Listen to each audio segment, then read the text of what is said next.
everyone, I'm Savannah. Thought I'd introduce myself. And I'm just gonna demonstrate tree pose today for everyone. So there's just a few things to remember when you're making your way into tree pose, and which I'll demonstrate shortly. But most importantly, it's all about knee protection, this pose. So you want to avoid putting your foot against your knee. So whatever that looks like for you, you can put it up in your inner thigh or onto your calf or onto your ankle. And there is definitely, like anything in yoga, no better way or worse way, no more advanced way. They are equally as beneficial as the other. Most importantly, it's just avoiding your knee. When you put too much pressure on your knee, you can cause damage. You can kick it out. You can even dislocate your knee, believe it or not. So that's the one thing we avoid. And then really to engage your balance, it's really about that deep engagement in your glutes, in your calves, and really pulling up your leg. So we'll do a little demonstration.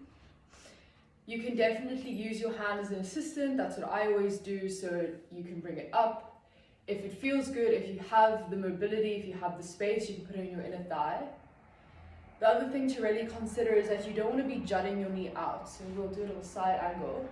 You don't want to be pushing your knee too far back and causing pain. Wherever your leg naturally lands in its form, in its turnout, external rotation in your hip flexors, that's where you want to be. And then it's really the engagement of the glutes.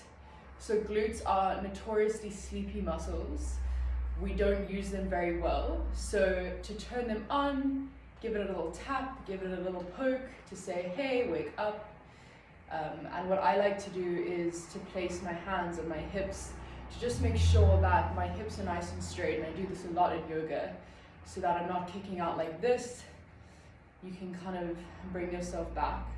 But yeah, so this is one way you can do it, and then nicely down on the calf, get your balance, and then even down into the ankle. And yeah, there's just as much engagement, just as much external rotation. Really pull up through your knee, through your thigh, through your glutes. Hands can be at heart center.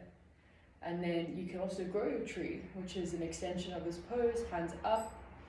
And if you want to go a little bit further, you can close your eyes and see how that feels. A lot of wobbles and wiggles. But closing your eyes is a really amazing way to strengthen those little tiny muscles in your ankles. So yeah.